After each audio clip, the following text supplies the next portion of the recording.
going on, guys? Smoking a Dutch Master here. Please welcome special guest Mr. Mack, who has 20 plus years of studying intel and national security frameworks of our society and our government. Once again, welcome back to the show, Mr. Mack. Thanks, man. Great to be back. Okay, so first we're going to start off with Dr. Fauci.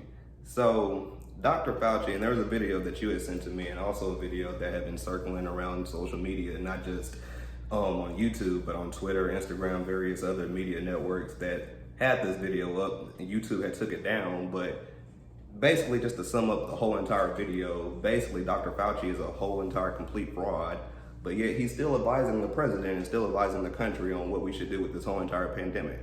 And my question to you, Mr. Mack, is why is he still there? Because essentially what I got from the video and what a lot of people got from it was that Dr. Fauci has financial endeavors with a vaccine that could possibly be created, and yet he's advising the American people on what to do. So why is he still there when Donald Trump has fired 3 people in this past weekend, the Inspector General being the most notable, because they're getting ready to open up an investigation into Mike Pompeo? Why is Dr. Fauci still in power, I should say? I would say because he's the establishment's guy, and the establishment meaning whatever you want to call the administrative state. He's been there since the 80s. He is kind of the, media's glory boy. We're going to follow the science, even though the science has been, very unreliable in terms of predictions. If you look at what even he said in early February. But I think just like there's been a lot of cases, I'll give you the best, I think, example was, in the first 2 years of the Trump presidency, Trump was very unhappy with Jeff Sessions, and people on the Republican side were saying, there's going to be consequences if, he fires Jeff Sessions. And these were Republicans talking, and I'm thinking particularly about Lindsey Graham. I think there'd be unintended consequences for firing somebody like Fauci, who has such, public notoriety from the media, but also the administrative state. I think it's a political move to keep him there. A political move by Trump himself, or? Yeah, I think that he's avoiding consequences. He's avoiding. Really? I think what the media industrial complex will turn it into, and possibly other things too that we don't know about. But certainly, it's a move to not infuriate or to, make any unforced errors by, hurting what's going on in, the trusted public eye of our, public networks and stuff. Interesting. Well, this is Donald Trump, after all, and the same Donald Trump who really didn't give a crap about what the media industrial complex said about him, which is what made him so appealing throughout the primaries and ultimately the general election. And like I said, he just fired the Inspector General, which causes the biggest media frenzy, media storm ever, essentially, because they were getting ready to investigate his Secretary of State, Pompeo, because of the wrongdoings that he's involved with, and ultimately because he's in the swamp himself. So he knows that. He still fires the Inspector General, but he can't fire Dr. Fauci.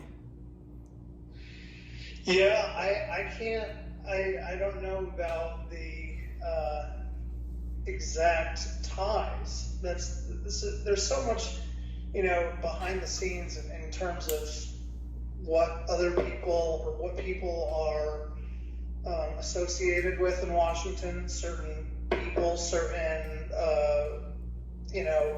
what they can do. I mean, there's so much, they call it the swamp, or he calls it the swamp, and so many other people call it the swamp now, because there's a lot of things festering that are connected to other people or connected to things that we really don't know about, personal backdoor politics and a whole host of stuff done in secret. I mean, all the intelligence agencies. How many intelligence agencies do we really know a lot about? And the stuff that we know about isn't really good. So there's just too much going on that we don't know to make an accurate statement on exactly why this and not why that. Okay, fair enough. Well, that's the Dr. Fauci situation. Now, we have another situation with Michael Flynn. Essentially, and as you've been saying all along, there was really, I guess you could say, wrongdoing by the Obama administration before he left to appoint the special counsel and to look into Michael Flynn, even though Michael Flynn did nothing wrong. And I actually agree with you on this notion in a roundabout way, because what they've done is they have simply ruined the career of Michael Flynn and tarnished his legacy, all for basically trying to set him up on purposely. And they listened to the phone calls that he was engaged with, and nothing that he said was wrong at all. They just got him on the simple fact of him lying when they asked him, did he ever speak to them? And he couldn't remember exactly who he spoke with. But they listened to the calls and nothing was wrong about what he was saying. They just wanted to get him. So I sympathize with the right in that aspect of things. Yes, they have tarnished the career of Michael Flynn. And I just want to get your outlook on it, and what do you think? So the Trump camp, the average Trump supporter, has been waiting for 4 years for there to be accountability. We're running up to 4 years on the time where Jim Comey came, and it was in July, I think, of 2016, and he said, Hillary was very, I don't know what the word he was, but it wasn't the word that lined up with the criminal statute because they weren't going to pursue an investigation. And the reason I bring that up is because since then, people in the Trump, team or the Trump movement have been waiting, and now they're extremely angry that nobody has gone down for some blatant corruption that the right or that the Trump people, have observed and that they believe has happened. Now, the Michael Flynn situation is connected to a lot more, and I think that's why the messaging coming from the president himself and senators and congresspeople on media is the way it is. And what Flynn is connected to is not only a rebuke of the Obama administration, but he's connected to corruption in the FBI, corruption in the DOJ, in the transfer of power from Obama to Trump, corruption in several intelligence agencies, because what they're uncovering and what they're reporting is a conspiracy to sabotage the national security leadership from one president to the other. So it's kind of like, you come in, you have the election, you're the president, and you're hiring your team, and they're sabotaging. And not only are they trying to sabotage it, they're kind of breaking all the rules to do it.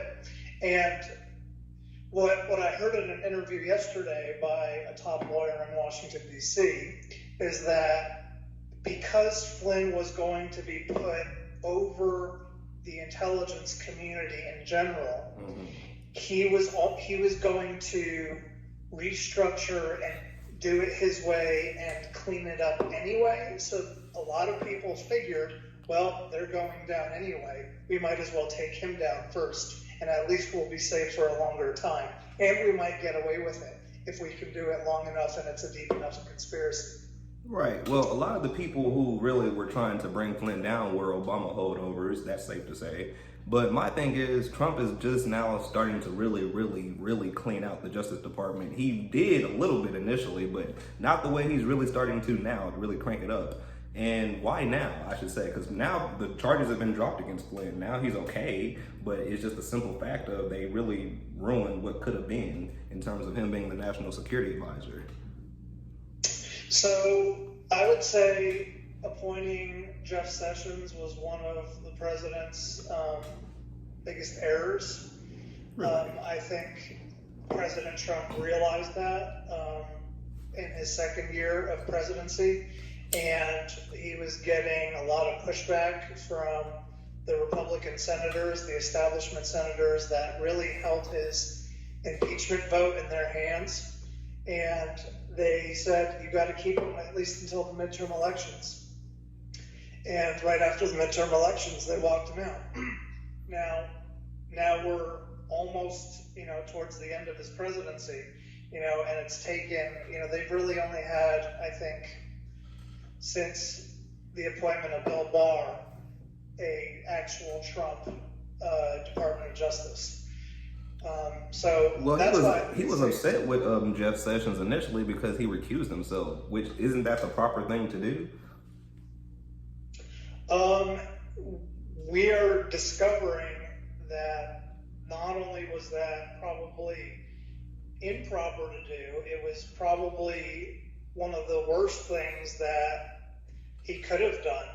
I think at the time there was a standard that was being established or had been established by the establishment.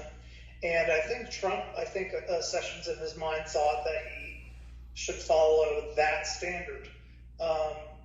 That standard, however, is what allowed the Obama administration to really run amok in Trump's entire presidency.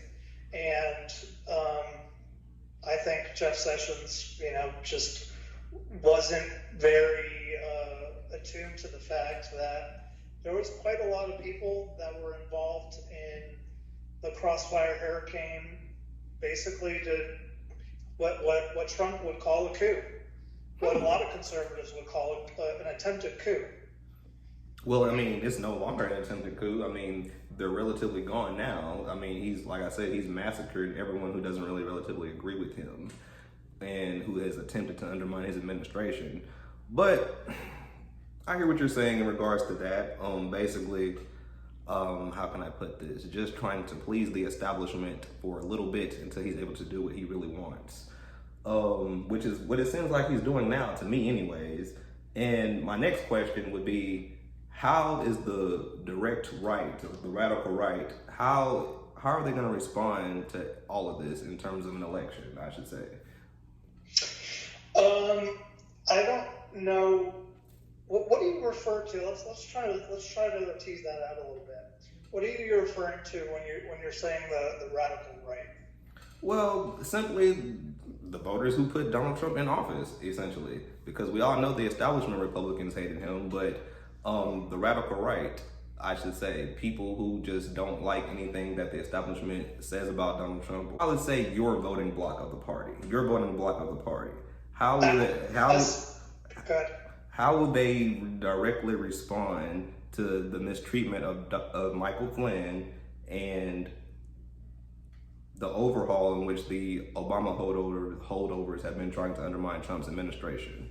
That's an absolutely great question. And us constitutional moderates, which are now considered, in that framework that you're talking about, we expect, and I think I'm going to go out on a limb here because you're not supposed to say this, and it's not supposed to happen like this. I think a big part of Donald Trump's re-election is the indictment of the bad actors who tried to sabotage the Trump presidency and Michael Flynn. Meaning this, the Trump movement people expect now that certain people will be indicted, certain people will go to jail, and they will do so because they violated serious laws. And some people that I've talked to, are willing to call that sedition. But I think that is a huge linchpin of his reelection. And it's not supposed to be like that, however it is. It's kind of like, and I've seen it this way. And if you look at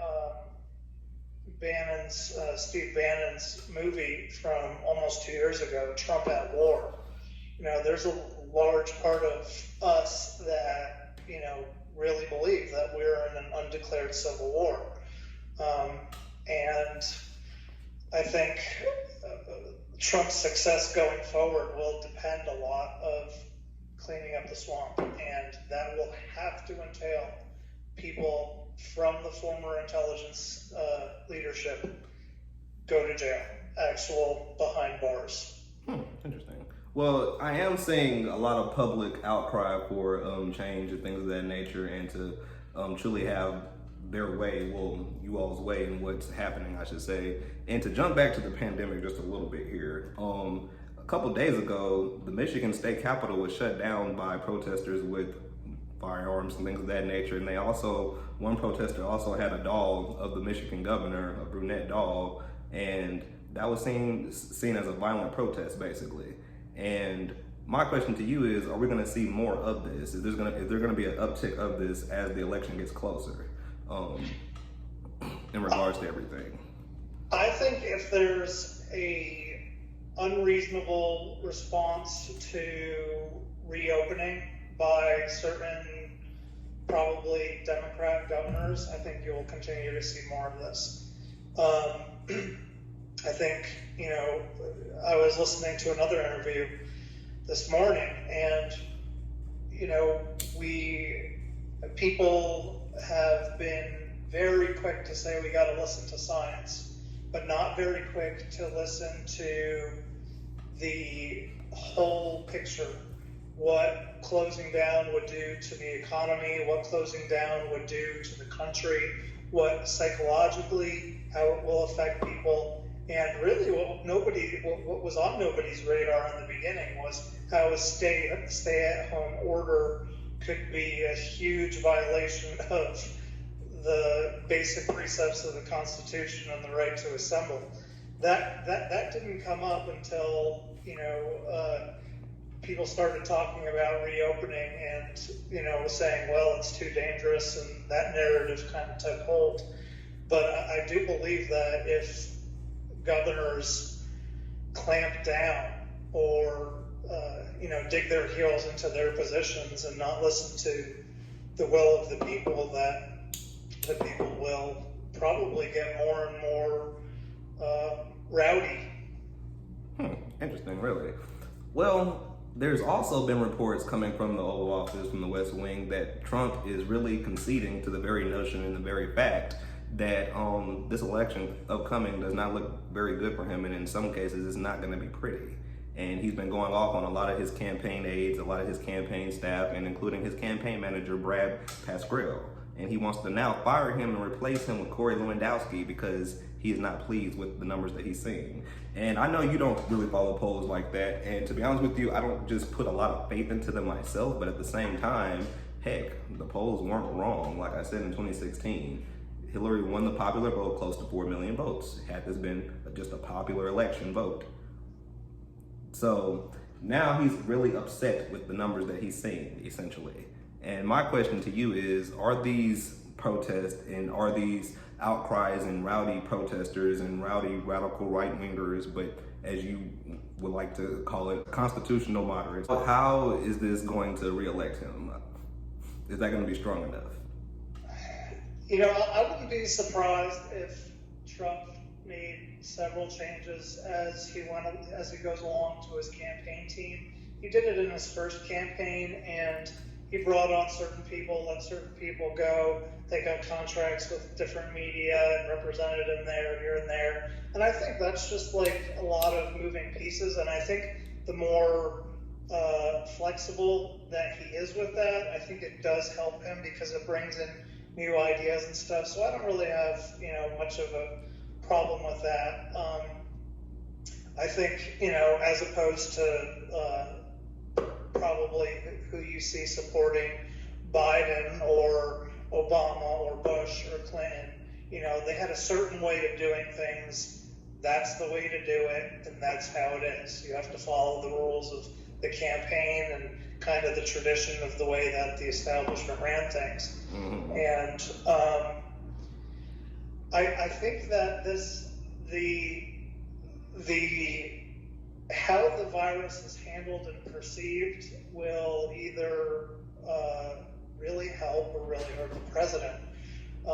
There are some talks about, flipping California, flipping, some really liberal states that are being shut down because of a kind of an obvious, the more people that go out into the open and are okay and are living a normal life, it makes the people who are staying home or the people who are saying you have to stay home look worse, right? Because, if you are in a local area, let's say California, and you don't have access to what's going on in the other states, like think of how communication was, decades ago. You don't know what's really going on in other states, right? But if you can see and talk to, people so easily like we do with our technology now, and you can see what's going on and talk to people. Like, my family is still in one of the,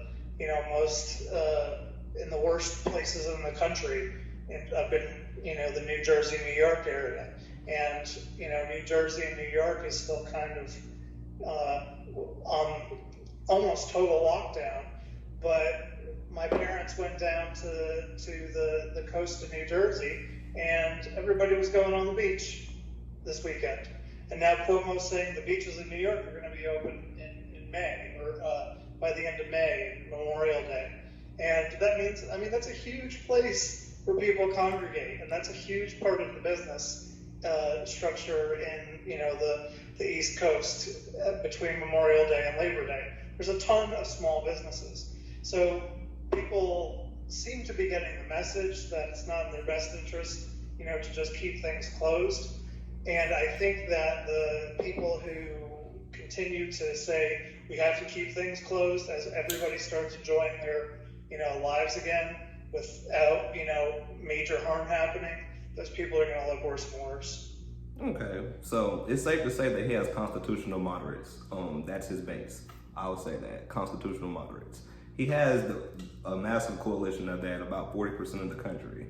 But has he expanded that coalition?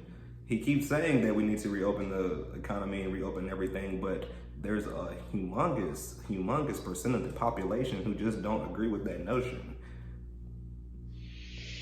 Yeah, that's the gray area that we're talking about. To what degree are people going to either be reactive, I think, or thoughtful? The reactive people who just don't like Trump, who can't stand the way he talks, who think he's lying all the time, they're just going to react into Biden's camp. It's going to be kind of like a knee-jerk, thoughtless reaction. The people who I think are willing to have conversations with others, who are willing to actually consider different points of view, if they go back, when they start listening to Biden, who doesn't seem to be able to do that very well, I think it's going to be a big turnoff to those people, and that gray area of the voting bloc might swing to Trump. I don't know, but that's kind of what I'm experiencing with conversations in my personal life. Mm-hmm. Certain people are, more open and wanting to talk about things than, the type of reaction that we had in 2016, where it seemed to be like both sides were just literally reacting to a really highly anxious society. Well, like I said, if he doesn't actually expand his political map, and actually, like I said, I showed you some of these numbers the other day. He didn't even get as many votes as Mitt Romney in Wisconsin. Like, that's a problem. That's a big problem. So, I would hate to see Uncle Joe beat Donald Trump. I would really hate to see that, but at the same time, heck, we probably need to see them on the same debate stage so Donald Trump can truly paint the picture of how terrible a candidate Joe Biden really is. Do you think we'll actually get the chance to see that? Gosh, if we don't, that would be a total action of the DNC and the media working together to keep, Joe Biden, kind of in the shadows so that he doesn't have to show that, compared to Donald Trump, who so many people think, is just stupid or a liar would make him look like such a fool. I wouldn't be surprised if they tried to keep the debates from happening. I wouldn't be surprised to see anything that would come from the mainstream media to keep Biden, looking better than he really is if he becomes the nominee. And there's some people that still question if he's going to be that, because I think his health and his mental health is very tenuous. It seems like he's suffering from early stages of dementia, maybe even middle stages of dementia. I'm not an expert in that field of geriatrics, but there are some videos out there, and he got caught last week talking to a video. Like, there was a video question, and he starts talking to the guy like he was on there live. The guy wasn't even live.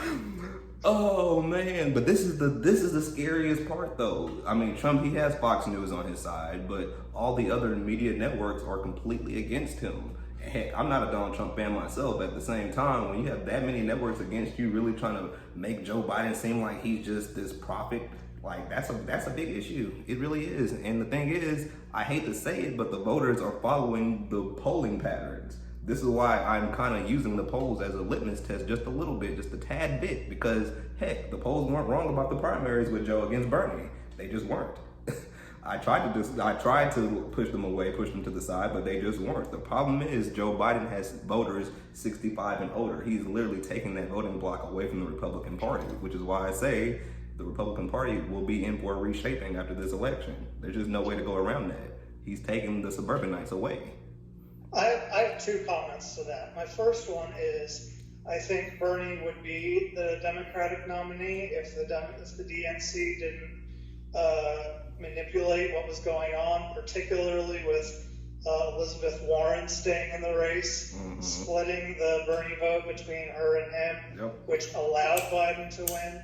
Not only that, the other candidates dropping out, and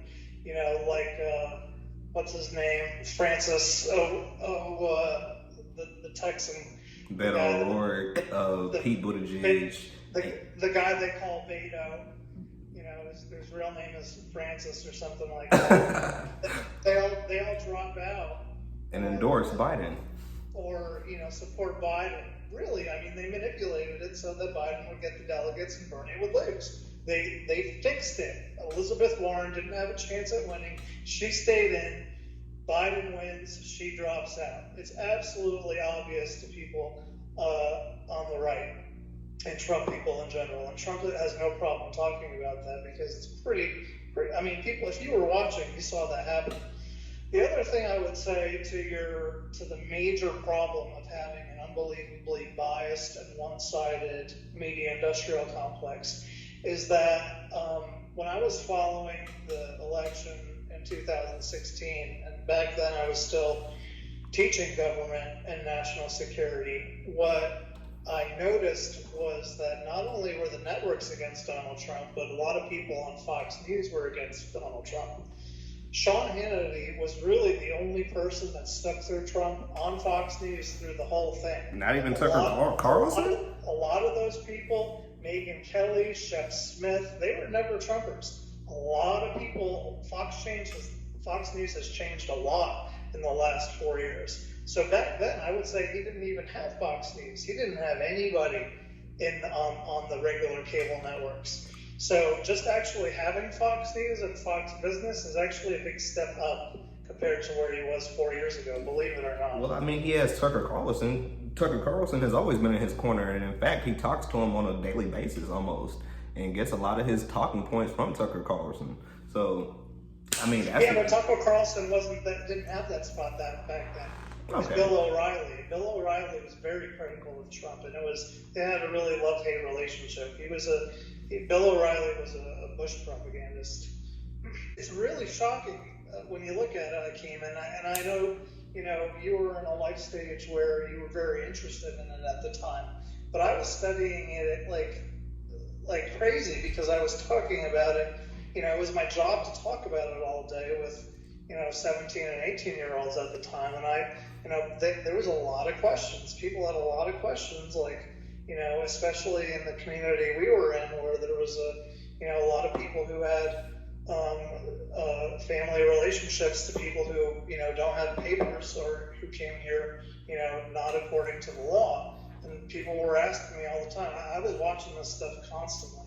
And Fox News there was a very, very strong, Dana Perino, she's one of the Fox News darlings. She came out strongly against Trump and was highly critical, as were many of the other anchors. But like I said, the only person that was on Trump's team since the beginning, and he even wavered a little bit, was Sean Hannity. And I'm not saying I'm not a huge Sean Hannity fan. I'm just making the point that Trump didn't have Fox back then. Now he does. So that's significant.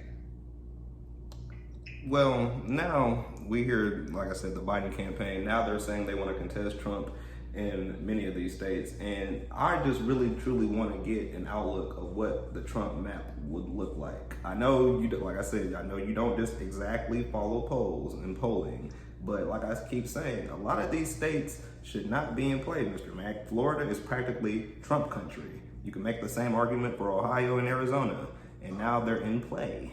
Voters are switching. I don't know that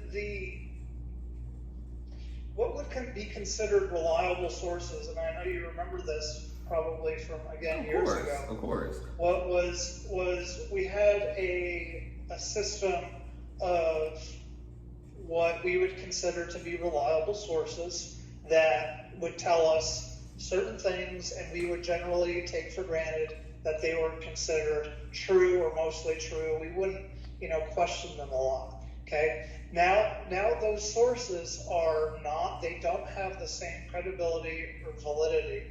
I don't have the answers to that, but I do know that those sources do not have the validity or credibility that they did even 5 years ago. As far as Florida is concerned, there's always been a huge number of liberal people in South Florida. I used to live in South Florida. Miami's the biggest city, and they're very liberal comparatively to the rest of the state. South Florida is very much like a different state compared to the rest of Florida. That always makes Florida close. As far as Arizona is concerned, I don't really know that much about the current issues in Arizona. What I do know is much more about Michigan, and there being a really strong distaste against the governor up there. There seems to be quite a lot of media, and I have some friends in Michigan.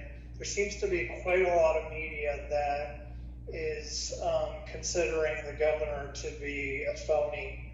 I know there was one story or video that came out showing her campaigning in 2012, where she was talking about, Michigan being the people's. The people are in control. Vote for me because the people, you'll have the say. And now it's kind of like, no, I'm the one in charge. You need to listen to me attitude. I think especially when people are at home and they don't have anything else to do, they're spending their time, thinking about things in different ways and talking to people because they have the time to talk to people who disagree and actually consider, hey, why does somebody I love or care about have such strong different beliefs than me?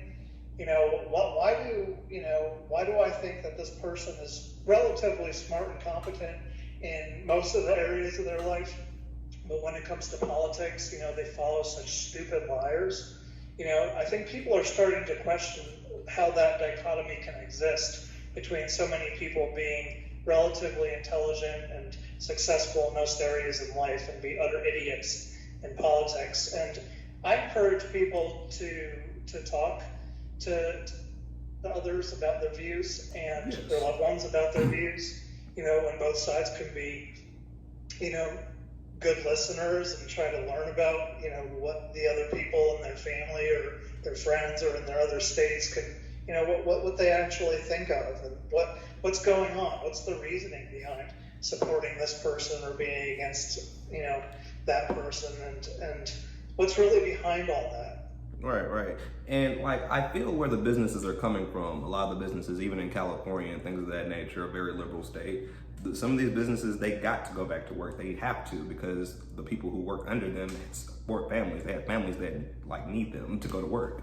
So this is why you're seeing a defiance by a lot of these people who own businesses, and they're just simply wanting to reopen and just continue with their livelihoods, but they're getting fined and quite frankly punished by their state governments because of what they're doing. And to be honest with you, I don't really think that's exactly right, because it's like what you said, the economy has to somewhat stay open and to keep going in order to support people in their livelihoods and things of that nature. But these governors, they just don't want to do it. And hey, that's why we're seeing the outcry that we're seeing with the protest. And quite frankly, it's about to start turning into more violent uptick protest, I would think, because like I said, the images coming out of Michigan in terms of the state capitol, the protesters are getting what they want. The state government is basically shut down right now because they were all on the state capitol with their firearms. And like I said, they had a doll of Gretchen Whitmer, a naked doll, and that was seen as a violent protest. And it did get kind of ugly a little bit. Yeah, I think there's even people who are very anti-left, and even, people who are very against the Democrat platform. There generally you have a large amount of people in the right, or especially constitutional moderates. They're generally peaceful people.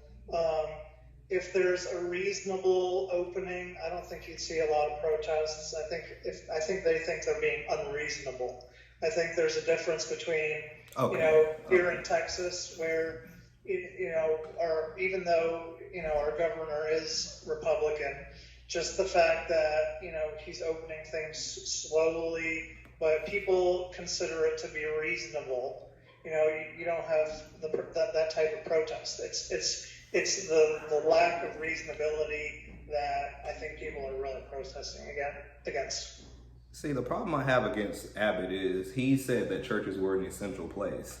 And I don't know, just to fathom that I can't even really put that into words, really. But yeah, he said that churches were an essential place to go to and to have prayer and things of that nature. And then next thing you know, we see, basically an uptick in the numbers of the coronavirus, basically. But there's also reports that basically say that Trump wants the numbers to stay down, and he doesn't want the numbers to keep exploding because he wants the economy to reopen, basically. So there's a lot of different misconstrued messages that are being thrown out here and things of that nature. But I guess the overall message should be that people have livelihoods, and people just want to return back to work and continue with the lives that they once had, basically. And their state governments are in the way of that, basically. And like what you said, constitutional moderates, these are decent people. Like, they're not evil people or anything like that. They just want to continue back to their livelihoods. That's mainly who we're seeing doing these protests and things of that nature. I mean, I just have to be fair about that. That's who we're mainly saying, I should say.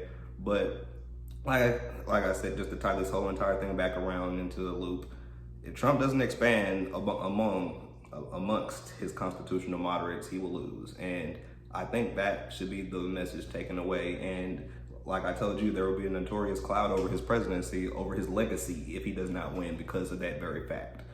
And what is his greatest accomplishment that has pleased the constitutional moderates? Greatest accomplishment that has pleased the constitutional moderates. The number one thing that has pleased the constitutional moderates. I would say the number one thing is stopping the Obama-Clinton machine from really taking over the country, and in some cases, in some ways, taking over the world. I think what the policies and what has been exposed in the last 5 years, some of us knew about what was going on, in how the intelligence agencies were being used, how people's rights were being decimated using technology, what was going on in the NSA under Clapper and in the CIA under Brennan, that they had a plan for not only the country but certain sectors of the world, And I'd say the greatest accomplishment is keeping that from happening. And just him winning himself and changing course on a number of issues, but I'd say the central issue is actually being able to stop that agenda, at least to a great degree. I think if Biden wins, they'll do everything they can to get that agenda back on track, and that's why I think it would be such a disaster, because it's very authoritarian and it's very closed-minded, and they don't have a lot of respect for different views and opinions, and if you have a different opinion, they'll find a way to demonize it. Oh, it's very authoritarian, oligarchish, all of the above essentially, but it's just politics as usual basically. I mean, Obama wasn't any different from Bill Clinton, and Bill Clinton wasn't any different from George W. Bush or George H.W. Bush. It's just a continuation of world domination by the United States basically.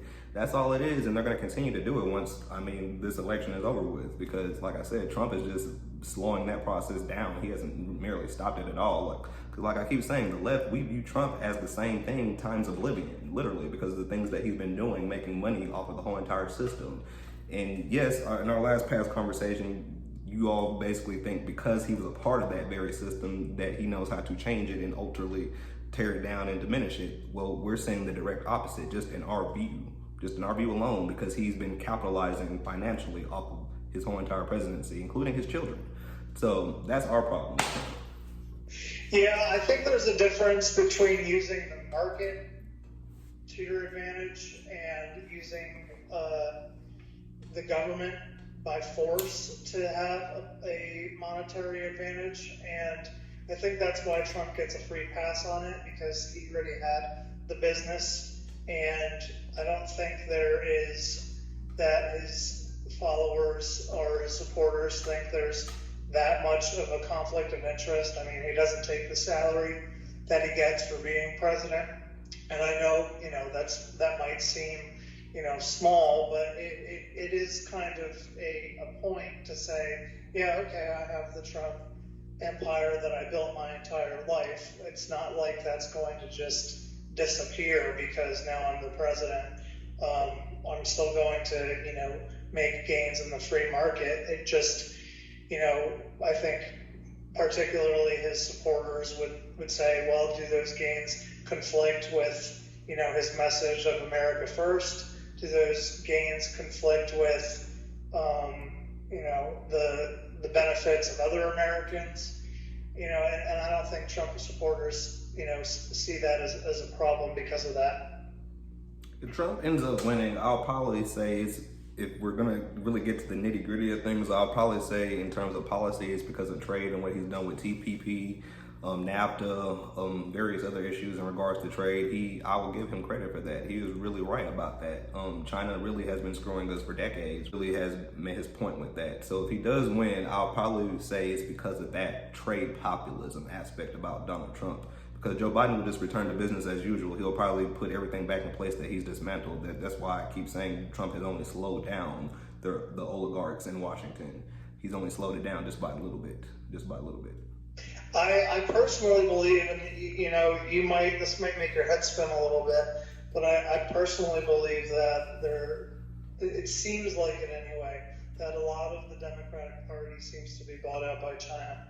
The Chinese have political interests, and they've become so strong in so many places in the world. I have family in Africa, and the Chinese are buying out the country, and it's going on. And I don't see, based on the responses of especially people like Biden, who has said, these are good people, and China's not a threat, and and Hunter Biden seems to have all these connections to China as well. And Yep. We don't need to get into that, but it seems like that a lot of the policies or a lot of the things that come out from the Democratic Party seems to be pro-China. And that's troubling.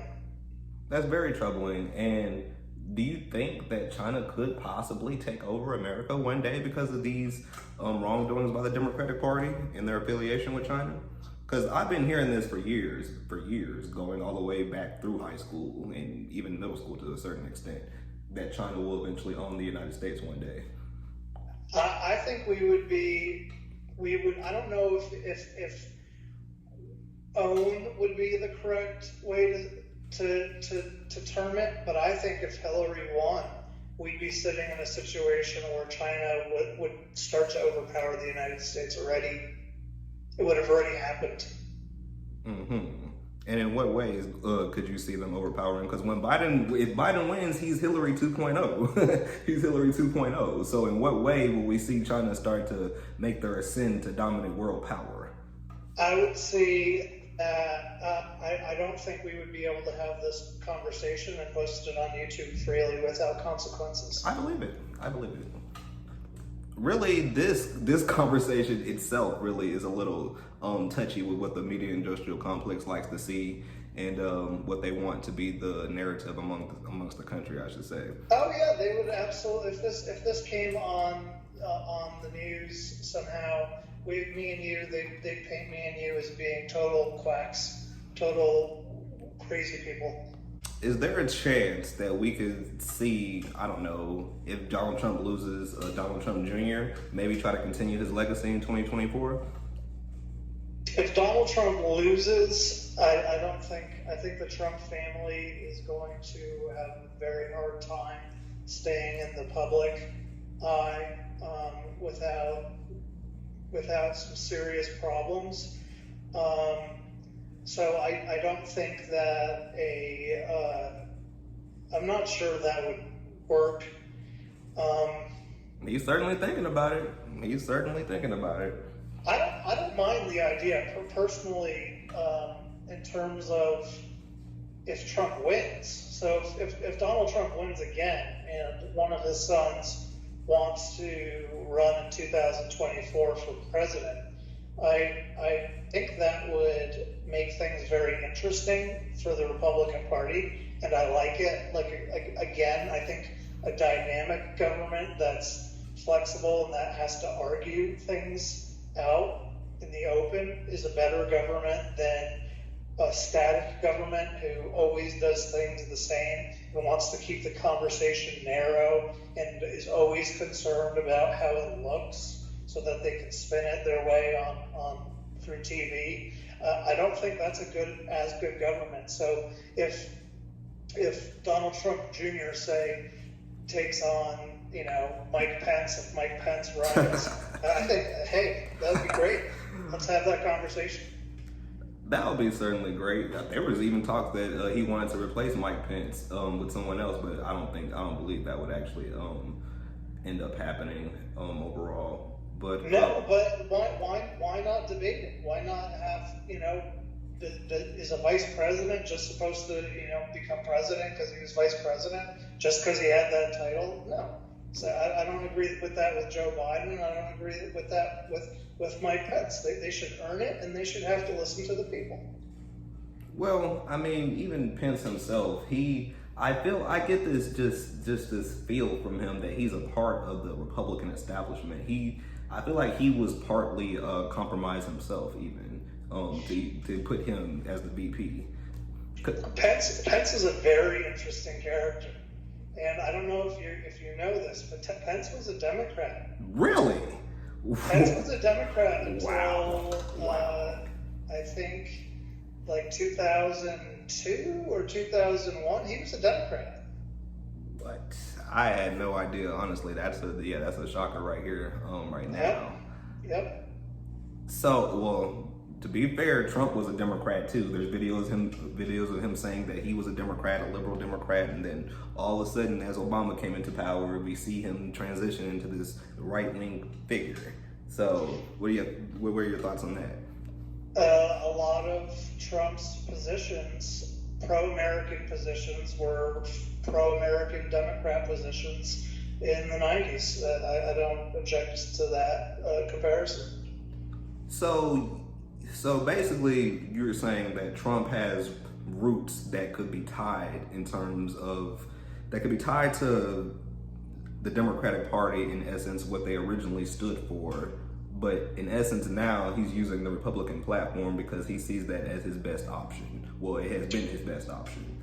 It's his only option. But not only that, and I having to go back so far, I mean, stinks. But there is, we didn't just have Republicans and Democrats who were part of the Republican Democrat Party. The America First Party, the Ross Perot Party, the Reformed Party, the Labor Party. There was all sorts of, people and ideas that kind of by default had to work their way into or parts of Trump's positions now that used to be part of the Democratic Party platforms and what the Democrats argued. And if you go back to a lot of the videos, from the 90s, Bill Clinton, or not a lot of, but some of the same positions as Donald Trump did. And they said the same things. But I would say the highest degree of comparison still would be to Trump with Ross Perot. But because that was he was an independent, and those small parties kind of had to get representation in the two-party system. You have positions that, kind of transferred from one party to another. And if this was, I think, 30 years ago, Trump probably could have only won as a Democrat, which is really weird. Very, very. Yeah, I can't even fathom that. Well, if Biden wins, can a third party candidate actually win in the United States? Will we actually even see that in our lifetime? I think you asked me some form of this question last time. I think that they will double down on their positions. There doesn't seem to be any flexibility in the establishment's toolbox right now, particularly in the DNC part of the establishment, which means that their functioning is very narrow. And I think that they're willing to take people out of society that would be a threat, and they wouldn't allow another third party Donald Trump type or Bernie Sanders type to gain any type of momentum. Okay, so what I gather from that is basically, in order to even have something as close to Trump again, basically have someone run within one of the parties and basically take it over in that aspect, because that's basically what Donald Trump has done. That's what he's done, because the party's turning into a Trump party. And like I keep saying, I don't want to keep hitting that on the head, but like I keep saying, the voters 65 and older, the suburbanites, they are leaving the Republican Party. And it's going to hurt. It's going to hurt in many ways. These traditional Republicans that Republicans could count on all the time, it's not the same no more. It just isn't. So I think a third party candidate would have a better chance if Trump won. Because if Trump wins and he doesn't do a good job, then people aren't going to want to vote Republican again. But they're not going to want to vote for the DNC, who wants to just shame people into conformity. Ooh, yeah, you're completely right about that. Well, now there's an inner fight within the left, I should say, because now we have a lot of leftists who, I guess you could say, who want to try to go along with the Biden campaign, who want to try to go along with just sending him into the Oval Office because he is the best shot. He's the only thing that we have right now, basically. And there's other people like me, the radical leftists, who just don't care about that notion. We don't really even want to fathom that. We don't want to even conceptualize it. We just don't really care. We're willing to lose, basically. We're willing to lose and go through another 4 years of Trump because, like I keep saying, that's probably what the country ultimately needs, basically. Because if you ask me, I really don't think anything is really going to ultimately change if there's another election of Donald Trump or even Biden. Really, to be quite frankly honest with you, I believe millions of people will be disaffected by both of them. Because, like I keep saying, Trump, to us, he really hasn't done nothing drastically other than, heck, if you really just want to be honest in terms of Generation Zers, the only thing he's really done really is these stimulus checks that have been rolling out, really quite frankly. And a lot of people, like, that's the only thing that they can really say that he's really helped them with or about.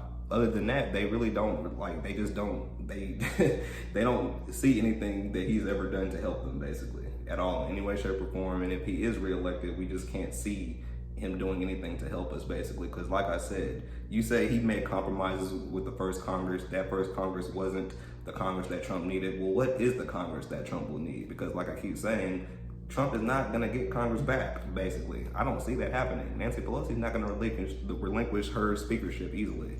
And I don't think we'll see her relinquish it. So, I mean, heck, what's going to be different in the next Trump term? What will be different? So this would be very difficult for the younger generation to understand, because y'all were raised, like me, to trust the media industrial complex.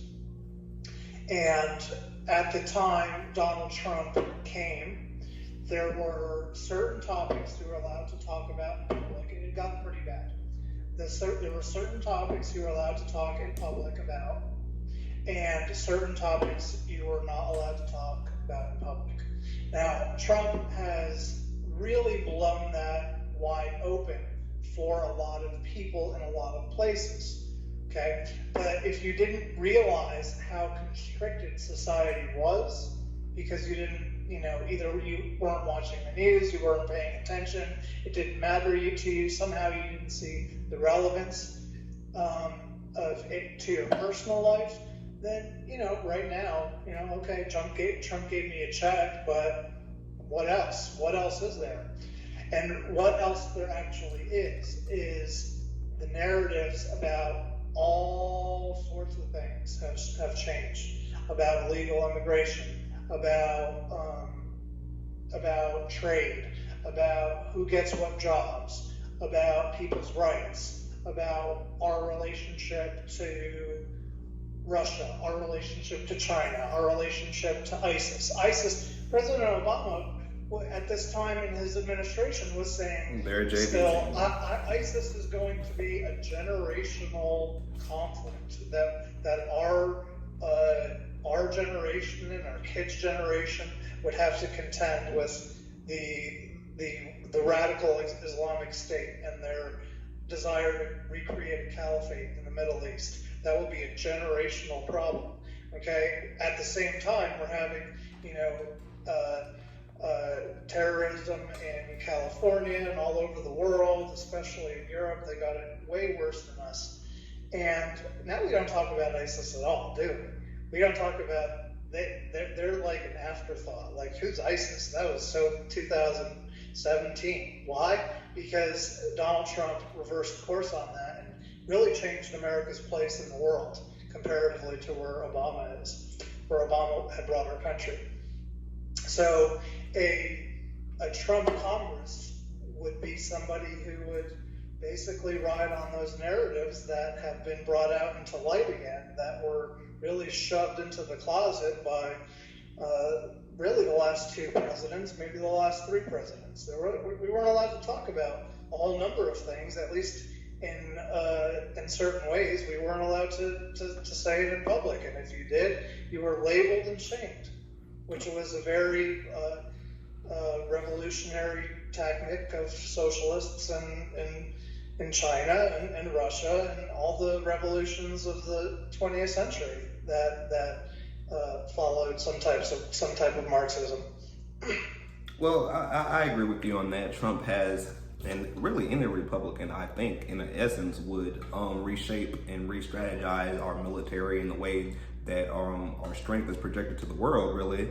And I'll give you credit for that. Trump has done that, and yes, you're right. ISIS is now an afterthought. It is. There's just no other way to go around that or put it, but it's because of Donald Trump and, how can I put this, his aggression with bombing and this continuation of military war in terms of a high-tech sense. We mainly just interfere with countries in terms of jamming their signals and doing all kinds of things to throw off their military in that sense with more of a high-tech military warfare. And like I said, we're still bombing them actively. He's still continuing Obama's campaign in terms of bombing these multiple countries in the Middle East.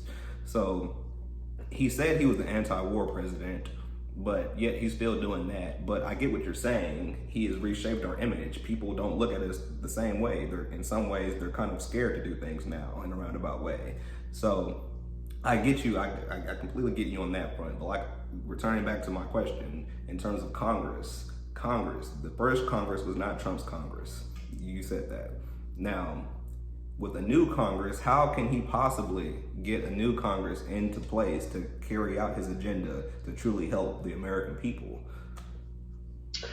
How can he get it in place? Well, there's the unfortunate answer right there. You have party politics and the institutions that exist that promote certain candidates and, defeat others that aren't able to get the votes, whether they're in primaries or in the general election coming this November.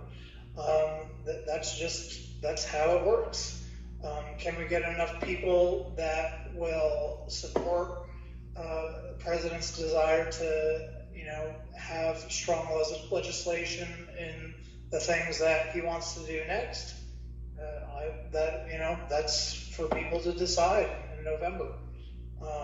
And presidents have a lot of different ways of doing things, and unfortunately, that's a result of the growing executive branch, which Trump calls the swamp, because over the last 50 years, and Republicans and Democrats are both guilty of this, they've just allowed the budget and the power of the executive branch to grow, to involve themselves in almost every single part of our lives in terms of regulations and agencies being involved with everything that used to be, local or state power. And the answer to that would be to decrease the size of it, and Trump has done that by freezing hiring of people and not filling lots of positions. But Congress, that means that Congress would have to step up, and that the freedom for local governments and state governments was reinstituted, and that's kind of the silver lining of this virus pandemic, is that it is a But that's what Republicans want, though, isn't it? It is a intentional move by Trump to say, hey, local governments, you open them up or keep them closed. It's your constitutional responsibility. They're your people. In the United States Constitution, in the 10th, 9th, and 10th Amendment, the people and the states have rights to do all sorts of things that the federal government constitutionally isn't supposed to be involved in, but has been for the last few decades, and they weren't supposed to be. Yeah, that's the whole entire argument about Republicans ultimately, that the states have their rights and they're supposed to be in control and execute certain things. But heck, it was the Michigan voters who elected Gretchen Whitmer. They didn't have to have her as their governor, but she's there. But they elected Trump. That's kind of another thing that I think is an anomaly, I should say, because they elected this Democratic governor and they elected Trump. But yet they want to see a different result. Yeah, some people are motivated to get out and vote for certain people, and then for others, they're, we'll just take whatever the result we'll get, and that's how it's been for a long time. That will conclude our interview this time. It was a pleasure having you, Mr. Mack, to have this conversation about the Trump administration. More conversations in the future will come.